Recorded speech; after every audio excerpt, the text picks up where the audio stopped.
Very good morning, everyone, and you're welcome to today's webinar. My name is Mark Gibson, and today we're also joined by Pat Murphy, who's going to be helping us out with questions later on. Welcome, Pat. The Signpost series is brought to you by Teagasc Connected in association with Dairy Sustainability Ireland, the National Rural Network and Food Drink Ireland SkillNet. In Ireland, all water policy and management is led by the Water Framework Directive, and under this, the country has been set a target of achieving good status for all its waters. However, despite a lot of good work over the last 20 to 30 years, we're still falling short in achieving this target. The ASSAP program, which is known as the Agricultural Sustainability Support and Advisory Program, is working with farmers in a free and confidential advisory service to help improve water quality. And to give us an update on the ASSAP program this morning, we're delighted to be joined by Noel Meehan, who is manager of the ASSAP program, and also Joe Crockett, coordinator of the Dairy Sustainability Ireland. Gentlemen, you're welcome to this morning's webinar. Thanks, Mark. Joe, can you hear us okay? I think you're on mute there. So just maybe, Noel, you're coming to us from Galway as well. How's all in East Galway? Well, it's glorious out there this morning, as it is, I'm sure, in most of the country. So all is good, Mark. Thanks. Yeah. Great. And Joe, no guessing where you're coming from this morning with your beautiful background of the castle there. How's all down in Kilkenny? Oh, perfectly beautiful as ever. Great. Okay, so Noel, I think you're going to lead us off with this morning's presentation, and you're going to give us an update on progress within the ASSAP program. And then, Joe, you're going to give us an update on the more policy side and the future of bonus schemes from the cooperative perspective. And Pat, you're going to join us then for questions afterwards. So a reminder to everybody, please do send us your questions during the presentation that we can put to Noel and Joe at the end of their presentations. So Noel, we'll hand directly over to yourself. Just before we do that, to remind everybody that today's session is being recorded and will be available on the Teagasc website and the Teagasc YouTube channel. So if you want to pick up a copy, a PDF of today's presentation, that will be available on the website in the next number of days. So Noel, we'll hand straight over to you, and we will talk to you in a little bit. Thank you very much, Mark. I presume everybody can see the screen okay? Yeah, that's perfect, Joe.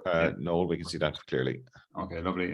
So look, thanks to the Signpost series for giving us the opportunity to talk here this morning, myself and Joe.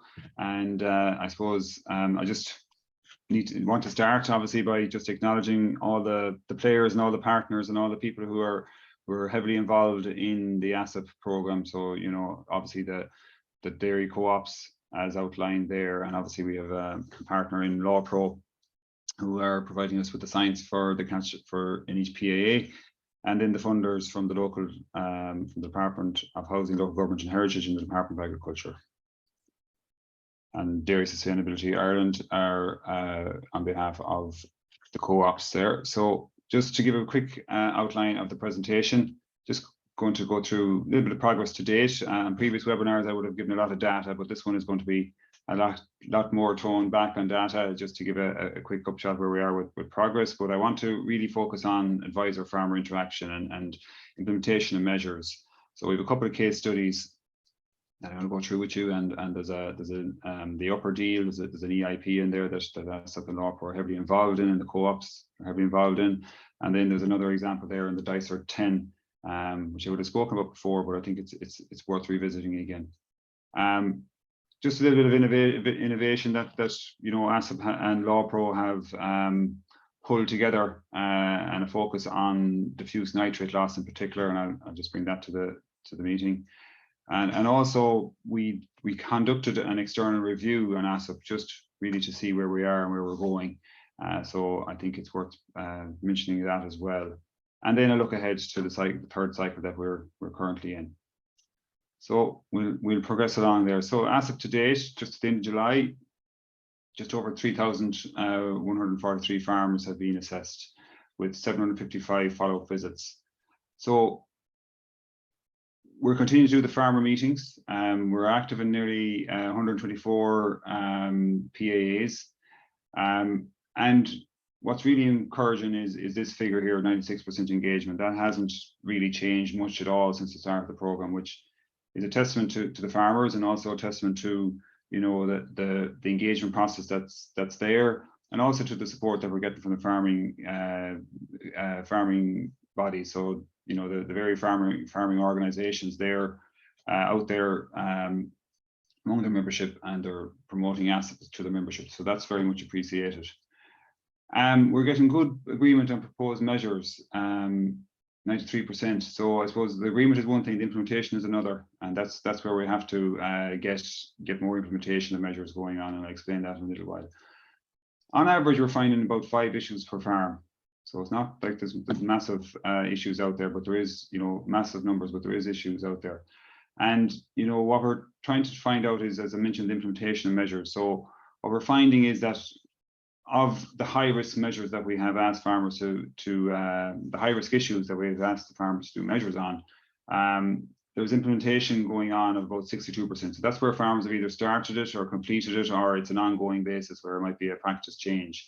So obviously on the converse, we have 38% where we haven't seen any progress, or maybe farmers might have changed their mind on a particular mitigation action. So, and that's for a number of reasons. I suppose, you know, it takes time to come back and reassess these farms and see if they've actually started to implement these measures. You know, they may be waiting for the new acre scheme to come along to avail of some funding there to compensate them for the measures they're going to put in, because ASSAP, as it stands currently, we don't have any money to give to farmers, so it's pretty much voluntary what they're doing and out of their own pocket. So that's important to note. So look at that's a figure that we want to get down lower, and we're working very hard to do that. And just to note as well that, you know, the number of advisors, Teagasc still have 20, but it's important to note that the co-ops have increased their numbers to 16 currently, and there will be, the plan is to increase it to 18 by the end of this year. So, you know, the co-ops, that's from an original number of 10. So look, that's very important to note that the co-ops have really acknowledged the role that they have to play in improving water quality. So look at a lot of data on this. I won't dwell on it too long. What we're looking at here is, you know, the pressures have remained the same. It's pretty much 3/4 from the diffuse P nitrogen sedimentation, with point sources at 14%, and other issues around toxicity and ammonium there as well. So those pressures have remained pretty much uniform all through the year, all through the program so far. And just to break down on the enterprise that we've assessed, so, you know, with a strong emphasis on dairying from the co-ops, we have 32% of farms or dairy have been assessed by the dairy co-ops. 37% is our beef production, sheep at 7%, tillage at 4%, and mixed farming. Then, so that could be a combination of cattle and sheep, or beef and tillage, or dairy and tillage. And just finally then on the stats, the high risk, pretty most frequent high risk issues that we're finding, and again, these haven't really changed, so nothing different there. It's the diffuse losses. It's the diffuse loss of phosphorus from overland flow, drinking point stream fencing, bringing sedimentation and eutrophication, the application of buffers or the non-application of buffers, and then around nutrient management. So those are the top 5, and to be honest, those haven't really changed at all since the start of the program either. So it's quite consistent what the problems are, and we know where they are. We know what needs to be done to rectify them. So as I said, I wanted to talk about implementation and getting farmers to do things. And I suppose one of the things that has been done is LawPro and ASSAP, and supported by Ballyhura Development Company. They lodged an application for 80,000 funding to the department for a mini EIP. I think this is a great idea, and credit to the lads in LawPro, and obviously from Teagasc side of Emer Connery and Barry Fitzgerald, and in the co-op side Terry O'Mahony. They put their weight behind this, and they saw it as a great opportunity to try and get some funding for farmers to implement key measures that would help improve water quality in that upper Deal area. They selected two catchments out of the Deal. So the Deal PAA is a 6 or 8 water body PAA, but they just picked 2. So this is the deal 20 and this is the deal 50 as far as I know. And it's in the Cork-Limerick border. And it's a very heavy soils catchment with phosphorus and sediment issues throughout.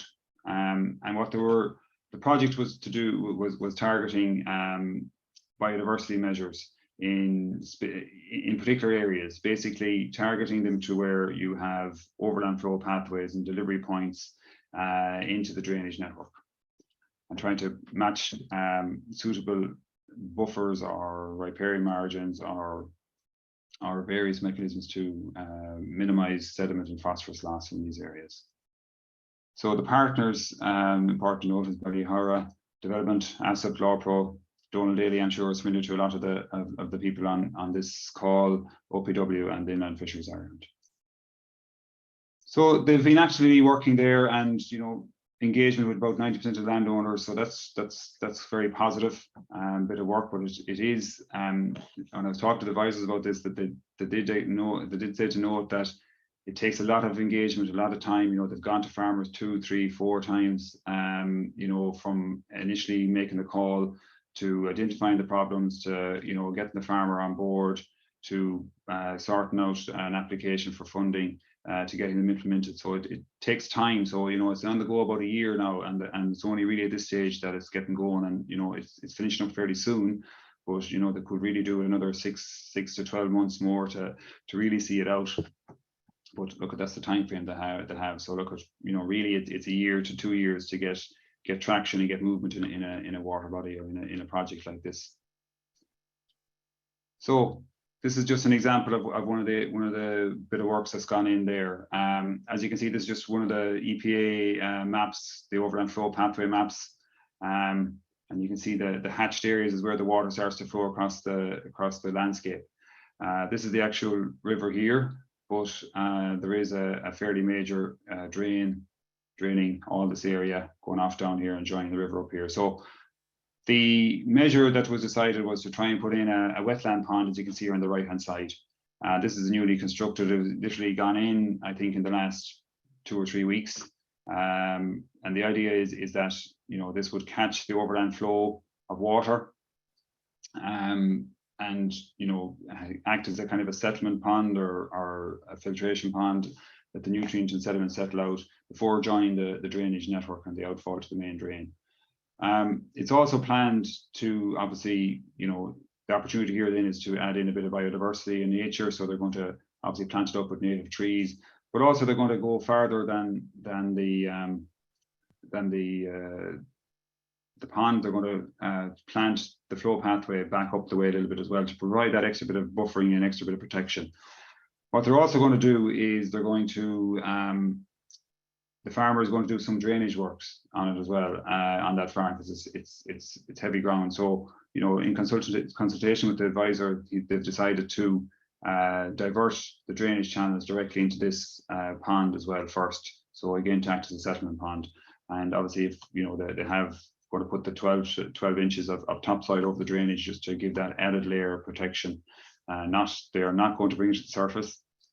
It's bad practice. They're going to put that 12 inches of soil to give protection to the water or to the drain.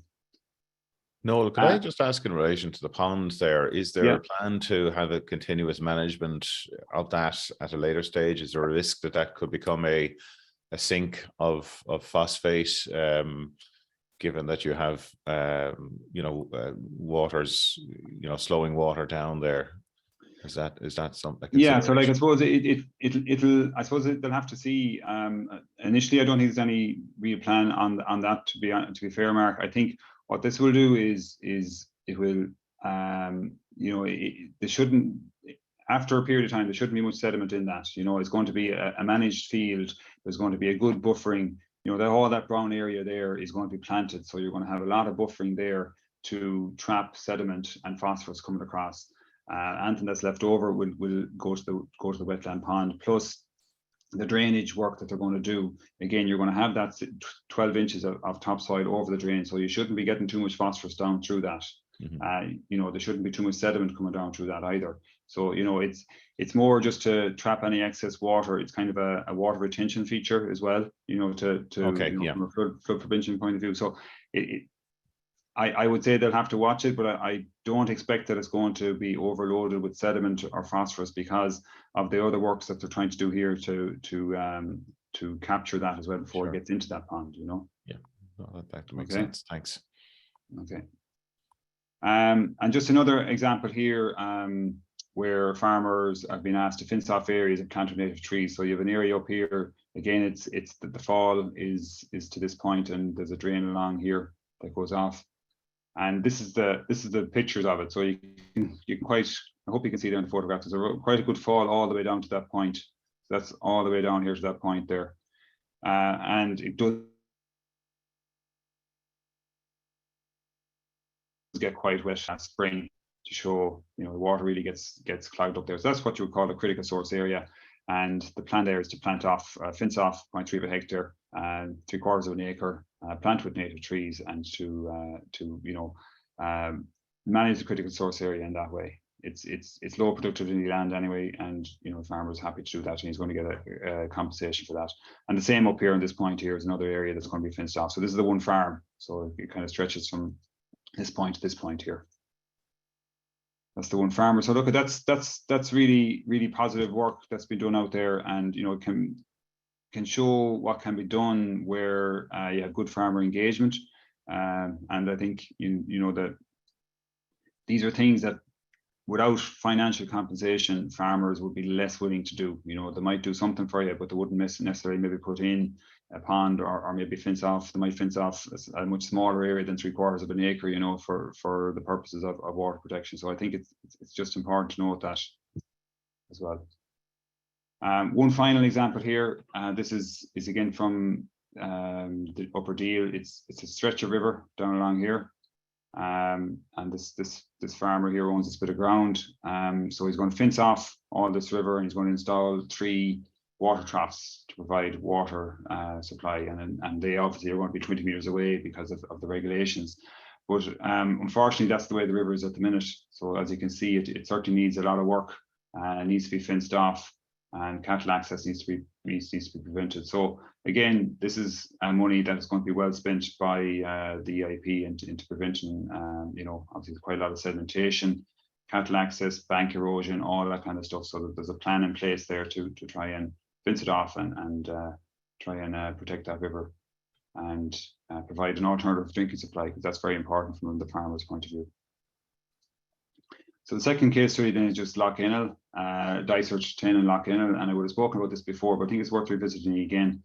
The problem there was Lough Ennell is a bathing water, and it was being impacted by pathogen losses from agriculture. So this is your E. coli, and also there was diffuse phosphorus and sediment losses also impacting. And this is the water body here in purple, and it flows into Lough Ennell. And I don't know if listeners might be familiar with it, but Lilliput bathing waters is just here at the top of the bottom of Lough Ennell. So it was very popular bathing water, but it was in danger of losing its bathing water status because of impacts from pathogens in particular. And you can just maybe see in the graph, this is for 2018-2019, that at the bottom there you have the blue line. That's the sufficient water quality. So anything above the line is poor. So anything up here is poor, and you can see, you know, particularly during the bathing water season, which is June, July, August, you're getting spikes of pathogens, E. coli, and that's probably, you know, to do with summer spreading of slurry, heavy rainfall events, and they're getting washed off into the drainage network. And you can see quite high spikes on that. So, you know, something needed to be done quite quickly. And the ASSAP advisor, so that's David Webster and Niall McLaughlin, I think was up there in that area from Lakeland. They visited 23 farms based on law per referrals, breakdown of 19 beef and 4 dairy farmers. And issues identified were diffuse pea and sediment losses, surface runoff from the land leading to sedimentary pea losses, and also, you know, that was going to bring your pathogens with it as well. Cattle access and drainage maintenance were the issues that they identified. So, you know, the mitigation advice, we kind of broke it down to 2. You know, there's regulatory advice that's there, and maybe sometimes you just need to remind farmers of the obligations from a regulatory point of view. And that was around adherence to buffer zones and compliance with fertilizer limits and compliance with the organic manure storage and close periods as well. But then the voluntary actions were around riparian margins and management of critical source areas. Prevention of cattle access to waters. You know, if you're, you know, dairy farmers may have to prevent them, but other farmers don't, might not be in environmental schemes either. And then an information or education part as well to farmers on drain maintenance, and there's a right way and a wrong way, and a right time and a wrong time to do this, and it was important to educate farmers on that. So some work's that gone in, a soil water tank, you know, solar powered drinkers have gone in, fencing off of water courses, you know, better buffer margins and low emission slurry spreading, again, better buffer margins for slurry spreading, and obviously then allowing the buffer margin to vegetate up as well. So they were the kind of measures that were needed to go in there. And this is the same graph as before, but now we've included 2020 and 21 data. So again, the green and the yellow is 2018, 2019. 2020 is the RNG ready one. So you can see that, you know, there was a little bit of a spike, but it plateaued off for the rest of the year. And then 2021 is the purple line here down the bottom. So this is well below the blue line that indicates sufficient water quality. So I think it's worth just pointing that out, that, you know, from talking to farmers and getting farmers to engage, and you know, some structural work has gone in, obviously fencing and solar power drinking meters and that kind of thing, but you know, most of it was voluntary by the farmer. So you can see how when we do get engagement, we can see that there are positive results. So very quickly, because I'm running out of time already, so with the increase in the dairy co-op advisors team to 18 advisors, and obviously then we're well aware that there is a nitrate you know, problem where elevated levels of nitrogen are in the south and southeast area. You know, we felt that there was an opportunity there to do something about providing greater advice and greater access to farmers around nitrogen, and we needed to provide referrals to these advisors to keep them working. You know, Law Pro staff has remained at the same level, so we needed to come up with a new idea as to how we were going to do this. And the idea came around creating a referral for nitrogen, and this was primarily developed by Law Pro, and this will allow ASSAP advisors to visit farms in PAAs and in selected water bodies with elevated nitrate areas. So you have the typical or the traditional PAAs, but also other areas where you have high nitrate levels, and then provide mitigation advice on nitrate losses. And this is also relevant as well for tillage farmers and dry stock farmers. So the Teagasc advisors will be looking at that. So the catchment referrals for nitrogen, has been developed for 1,231 water bodies across the south and east. I'll show you where those are in a minute. They are on a priority basis. So we will work, continue to work where the priority will be the traditional Law Pro referral, but we can also, once those are looked after, we can move on to these catchment referrals for nitrogen.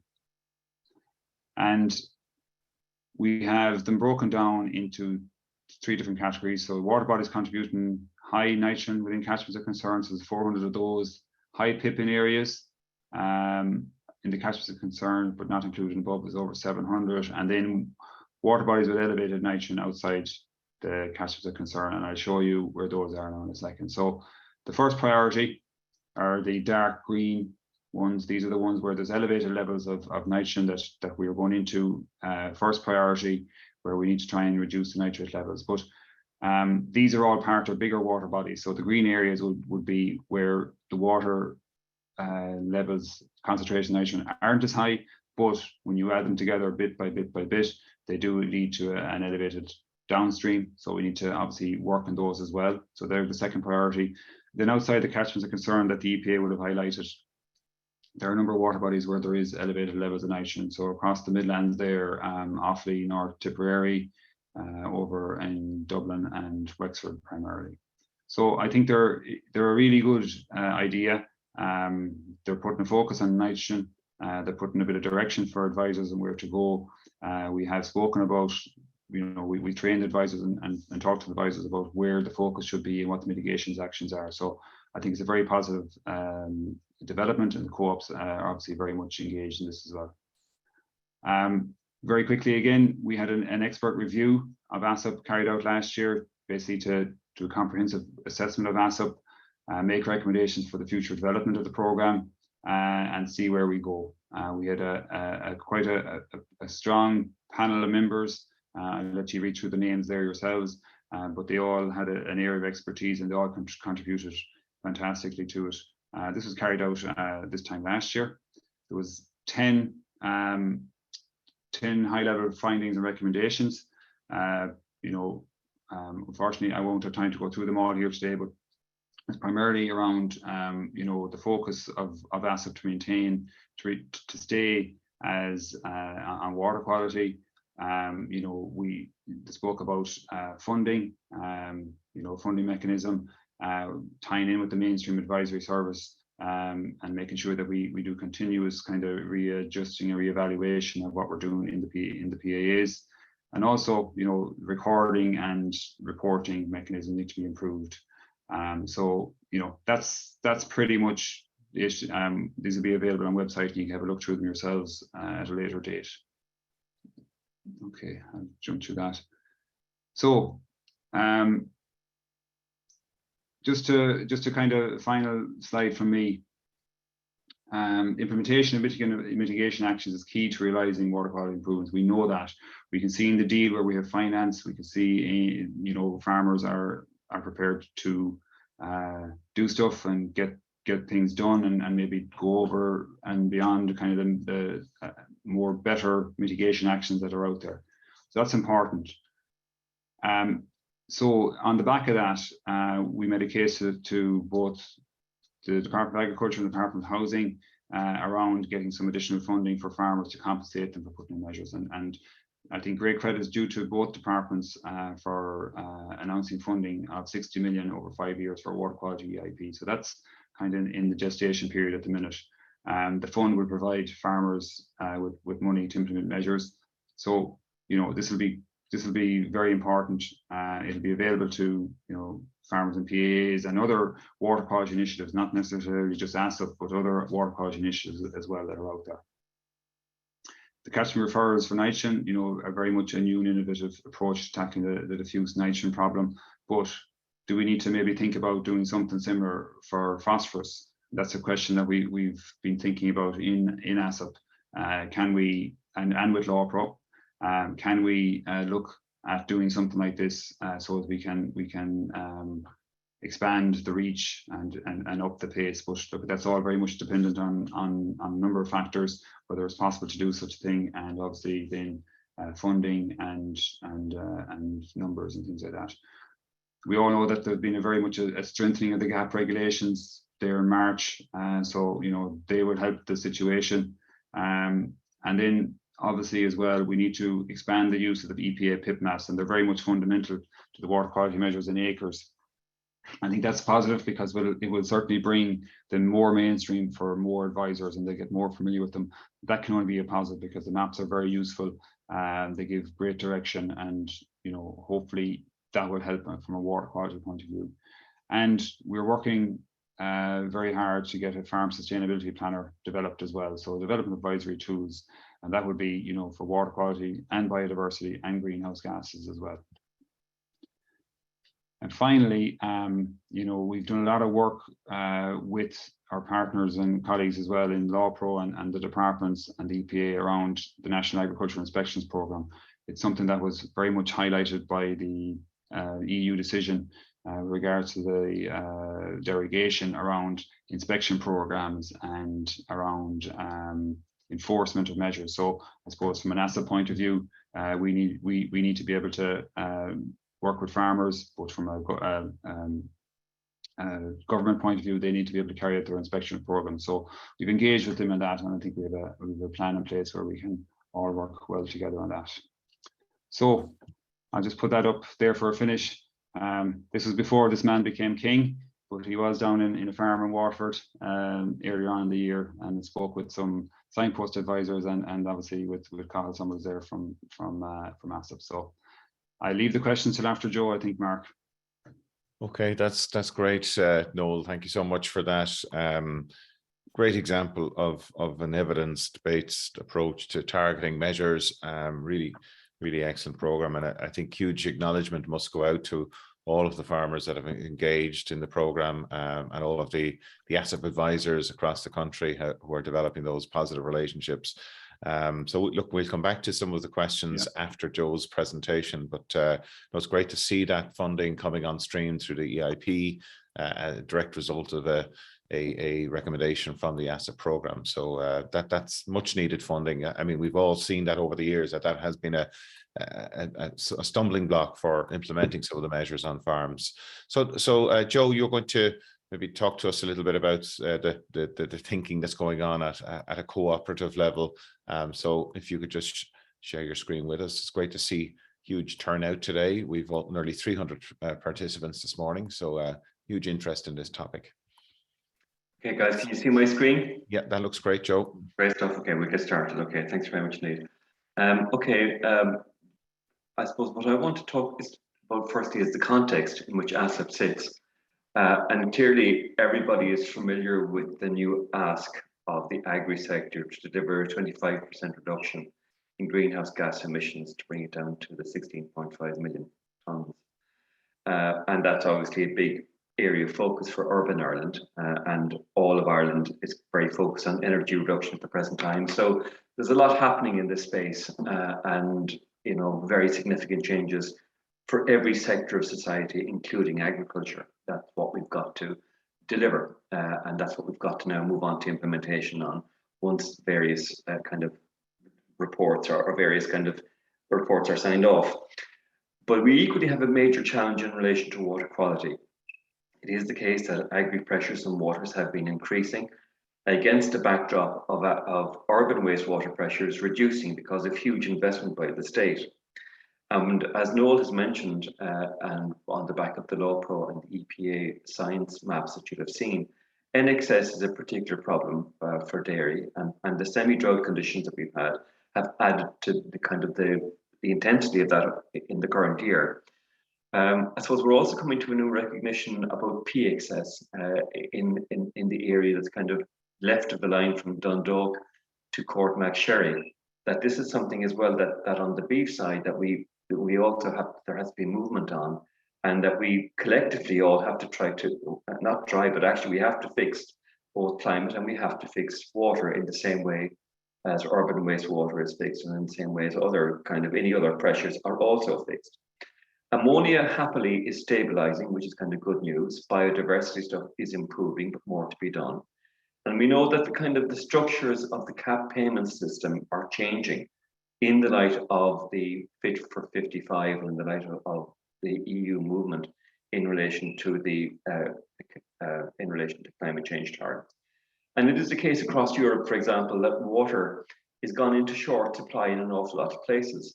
And if we are blessed by our environment to have such good supplies of water in a temperate climate, which enables grass to be grown here in New Zealand in a way that is so carbon efficient, that it makes perfect sense for us to take greater care of the huge resource that water is, as well as kind of the huge resource that our land is and our forestry is and our climate is. So this is kind of what CAP restructuring is now moving to support. Now, the Dairy Vision Group has been looking at what are the steps that have to be taken or that should be taken to get us to that climate change target of 25%. And there's some good stuff in there, but it's to be signed off, and then we can move on to implementation. Clearly, dairy has sort of been receiving sort of significant PR challenges over the course of the past while. Again, I think sort of in some respects, partially fairly, one could say, because it is a case of water quality is under pressure from both dairy and beef and from tillage. But it is also the case that our climate is designed for the growing of grass.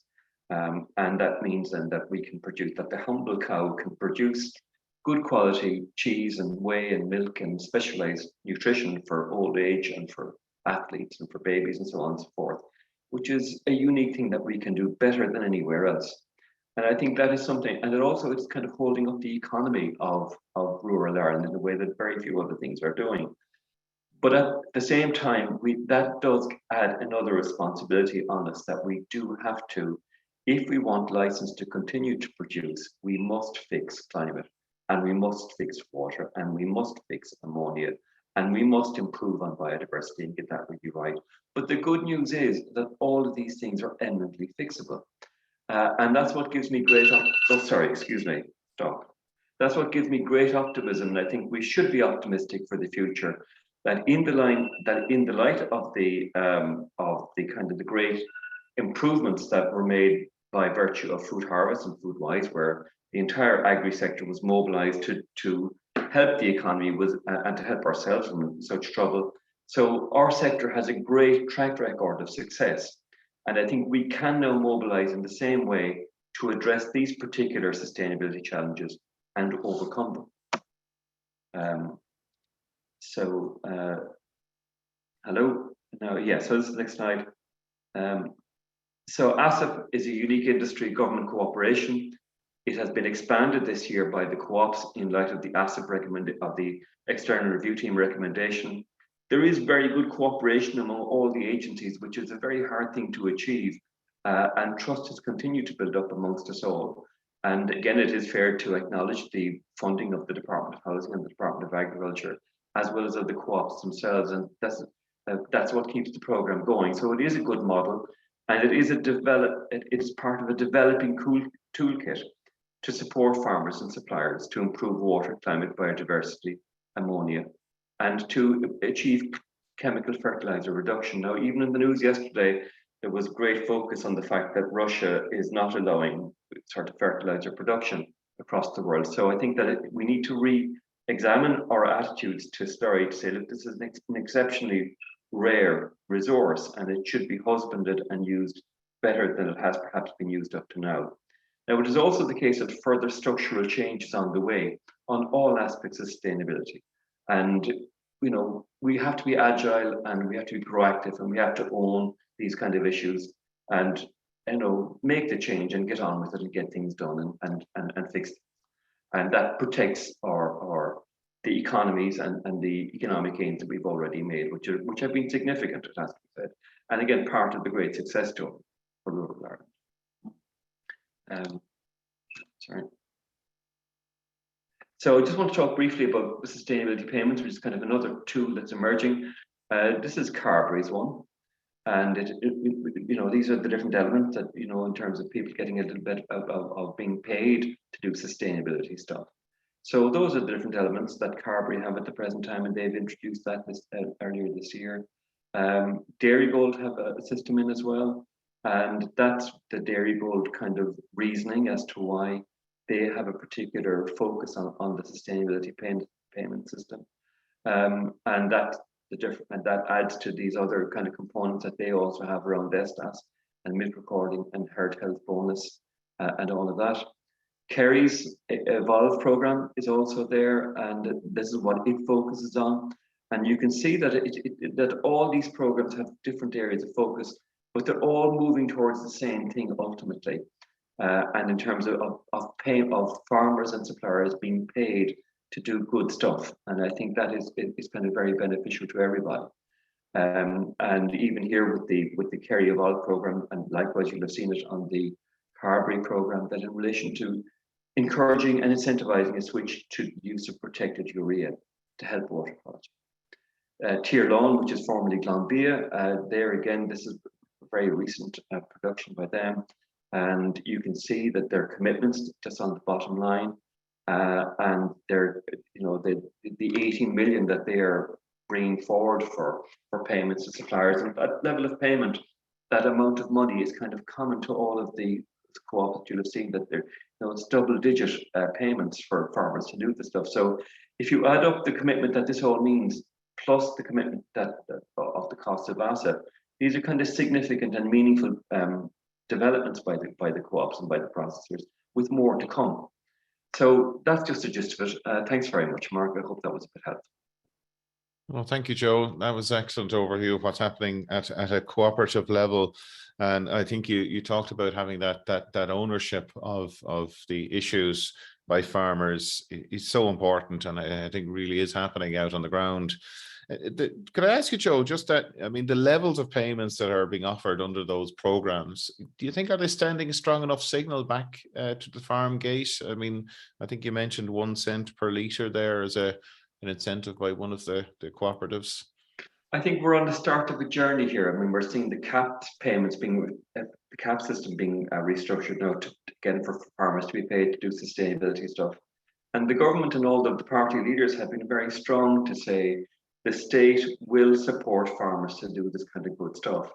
And clearly the schemes that we've seen over the course of the past while are going to evolve further, and the other co-ops will be bringing on systems as well.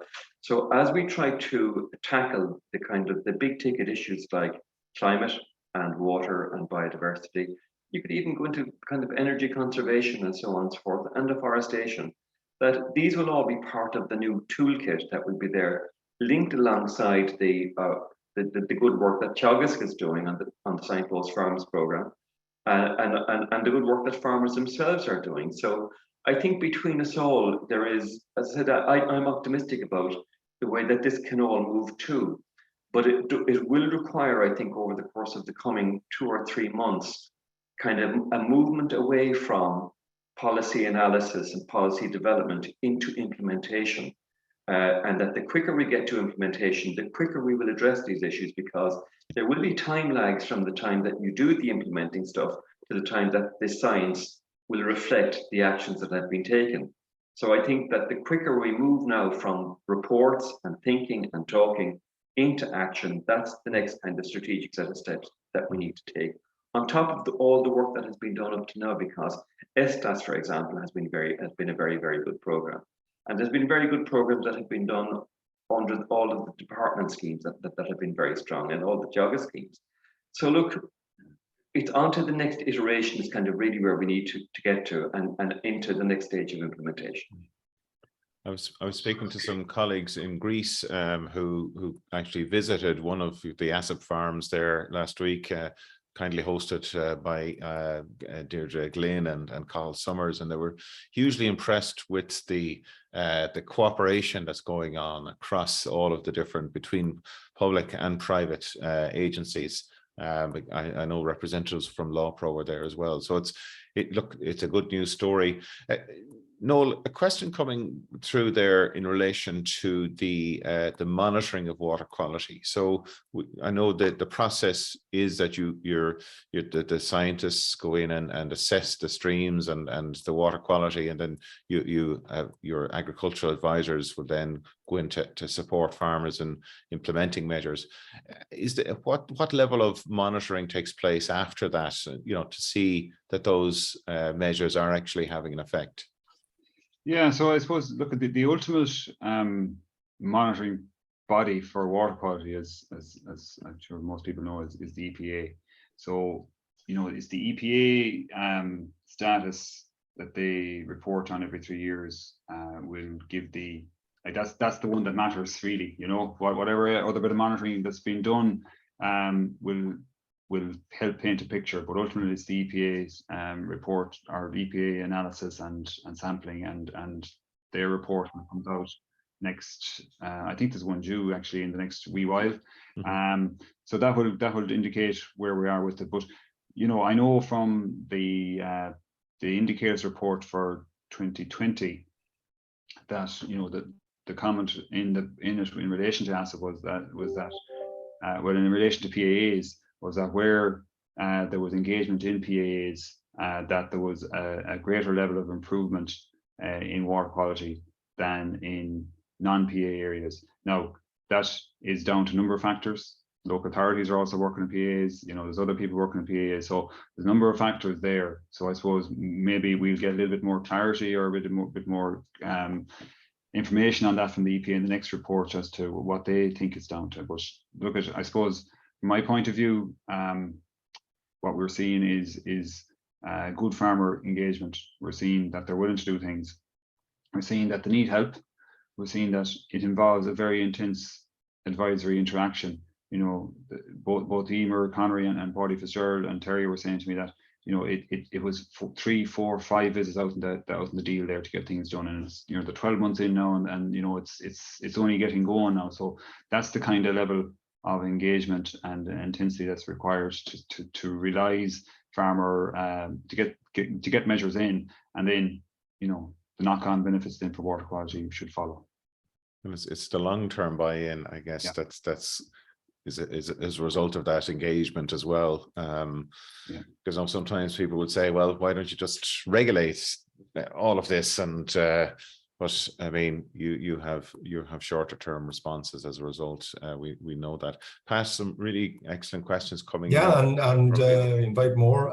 Just I suppose one or a theme around a number of questions around farmer engagement, and one specific one for Lough were the measures all voluntary, or were the farmers given any payment? And there's a number of other questions around the extent of farmer engagement with the process. Yeah, so I suppose it was for the dye search and Lough, the majority of it is voluntary. But I kind of broke it down into kind of the regulatory ones and the voluntary ones, if you remember in the thing. So like, look at, there is a role there for reminding farmers of their obligations with regards to regulations, and that goes without saying. But then there has been farmers that have gone above and beyond. So fencing off and putting in solar power drinkers and things like that. I know they were looking for funding for it, and I'm not sure that every farmer that was to fence off has gotten financial compensation. I think some might have. I'm actually not 100% sure on that, but I know there was an application gone in for funding, but I think most of the work was voluntary. Some of the solar power drinkers and that are quite expensive kits, so I think there was an application gone in for funding there, and I think some of them might have gotten funding in that. So apologies, I can't give a definite answer on that, but.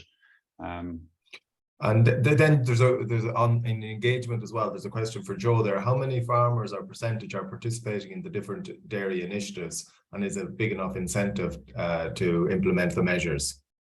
Well, I think we're on the beginning of a journey, and we will see the sustainability payment system strengthen over the course of the next 2 years, because in relation to kind of trying to support the Teagasc macro and trying to support best practice across all the different challenges. So I think we are going to see that moving from the kind of the initial steps that have just been taken onto a stronger and a more fulsome approach. And also we're going to need kind of verification that stuff has been done in order to demonstrate to regulators that when we say we do stuff, that it does happen, and then that the science will be able to track it and pick it up once those changes are made. So I think that in relation to the stuff that the Department of Agriculture is doing in relation to the CAP restructuring, and in relation to the acres, and in relation to the signpost farms, and in relation to what the co-ops are doing, that it requires all those different things to step up a level or two. And that's what we're going to see over the course of the next 2 years in particular, as we move in the next few months to implementation, which will start light, it will get to medium, and then it will ramp up fully, because all change management programs take that sort of approach. And that's the journey we're currently on. The next decade will be all about sustainability, and Ireland will inevitably and without question will get to that outcome by 2030, where the 25% will have been delivered and where water quality will have been fixed. That's where we've got to get to. Question, a follow-on question. Does the team agree with the comments from the Department of Housing on Wednesday that dairy processors benefit from farmers' environmental sustainability, particularly when marketing products abroad, and therefore should be providing greater economic returns and farm-level advice on sustainability and nitrates reduction to farmers? Well, I think it is fair to say that that while we have gotten into markets on the back of our green image and so on and so forth, international markets do not give extra money for sustainability performance. And that is kind of continuing to be the position in relation to all of the markets that the dairy sector is in. There is not a sustainability premium paid for any product on the back of sustainability performance. Okay. There's a question there in relation to solar panels. Do the solar powered pumps take drinking water from the protected river? Yeah, sure. Like they need a source for water, so they would be piped. Typically, what you have is you have it sited, the unit itself sited in close proximity to the river, and you'd have the trough maybe sited that little bit farther away, or they're quite powerful. They can pump water for quite a distance. So they're quite a very useful tool on a farm, but they are expensive, and they have a bit of piping and a bit of work to be done with them to install them. But typically they would be taking it out of the river that they're beside. Yeah. One of our viewers here is questioning the sustainability measures being brought out by the co-ops. Says when you are getting rewarded for buying fertilizer and not rewarded for not buying or buying less fertilizer, one would have to question the credibility of the initiatives. Have to buy it only from your own milk processor further weakens the bona fides of these payments. Biodiversity loss is not being addressed by the payments, which means as farmers, we will continue to struggle to send out a positive message. And I know, Donald or Joe, you were saying that, look, this is start of a journey, but are we moving quickly enough on that journey? I suppose and are we on the right path based on the question here? Well, I think that one of the major improvements that can happen to water quality is that if there is a switch from a particular type of fertilizer, which is CAN, to protected urea. And if and the payment scheme that you would have seen have been supporting a move to the use of protected urea, which is going to have very beneficial impacts on both water and on climate change. So that's actually a very impactful and a right initiative in my view. So all these kind of right initiatives are going to be strengthened and accelerated over time. And we are at the beginning of the journey. So just a slightly bigger question. I'm sure you've considered this one, Joe. I mean, how do we communicate that the sustainability of the products back to the consumer? And you're quite right in saying that connection doesn't seem to be there in terms of the price or we know that, look, there is a cohort of consumers that are prepared to pay a premium for organic produce. But when we're looking at the other products that are on the shelves, how can we create that linkage there for consumers to have confidence that the products that they're buying are being produced in a sustainable way and that the farmers are being rewarded for that? Well, I think the first thing to understand is that the system of production in Ireland, which is based on a grass-based system of cows going out to grass so many days a year in a very kind of ordinary and natural, which we think is kind of, in Ireland, we think that that's the only way that dairy is done. Whereas in other countries, cows are kept like chickens in a shed, and their food is brought into them and their slurry is taken away, and it's kind of like battery cows in effect in a lot of parts of the world. Our system is not like that. It is very natural, actually, in fact, and that's what kind of Board BIA have been communicating across the world, that because of the temperate climate that we have, which grows grass and where cows can be out and feeding in a very natural way, and then turning what is an inedible product, which is grass, into food, which is just incredible. I mean, I keep being blown away by the efficacy of the cow to be able to do all this stuff. Whereas if you were to do that by mechanical means, if you were to take grass, for example, and try to turn it into some food, the amount of energy and carbon stuff that you'd have to do and life cycle analysis would just be strange and just wouldn't stack up. But this is the particular gift that both Ireland and New Zealand have. And so I think Board B have done a great job of communicating that, but consumers are not going to pay extra for it. That's been the position so far. Okay, thanks, Joe. Two other questions. Noel, I suppose quite a specific question in relation to engagement with farmers who have rented land as opposed to owned land, and I suppose the increasing feature of Irish agriculture. So have you noticed differences between it, and how have you tackled it? Yeah, so I suppose it's a very good question. I suppose there's the kind of the Conacre system or the 11-month system where farmers are renting it and they don't know whether they're going to have it next year, and then you have the more long-term leases. So I suppose the more long-term leases, it's more straightforward because the farmer knows that if there are measures going in, that they're going to be there for a while, so they can plan ahead. I suppose where we did meet a lot of problems was where a farmer would be renting a bit of ground, for example. We go back to the solar power drinkers or the fencing off of water courses in particular, and we have data to back this up. That where ground is rented, farmers are much on the 11-month system or the Conacre system. They won't put in any features for us because they don't know. There's no security. They don't know whether they're going to be there or not the following year. And I suppose typically what you have is maybe elderly landowners or maybe landowners that could be in Dublin or Galway or whatever, and detach that a little bit and not showing that much interest in it. So they are reluctant in that situation to put in features. So it is something that we are aware of, and part of the reason why we've managed to get some funding from the government with regards to the water quality EIP, so that can go in not at the expense of the guy that's on the short-term rent, can go in and be there for the benefit of the next person or the person after, as the case may be. I think a key question, and I suppose a simple, straightforward question, but I might broaden it. Do all Teagasc advisors know about ASSAP, and do they buy into its objectives? And I suppose broadening that out to the role of ASSAP beyond the PAAs, working with other advisors, and the same with the co-op advisors in relation to influencing others within the co-ops in relation to their objectives. So I suppose a question for both of you. Yeah, sure. I think it's a very good question. We've a large body of work to do to get this more mainstream. Everybody that's involved in agriculture, you'd want to be head under a rock not to know that water quality is a big issue with regards to farming.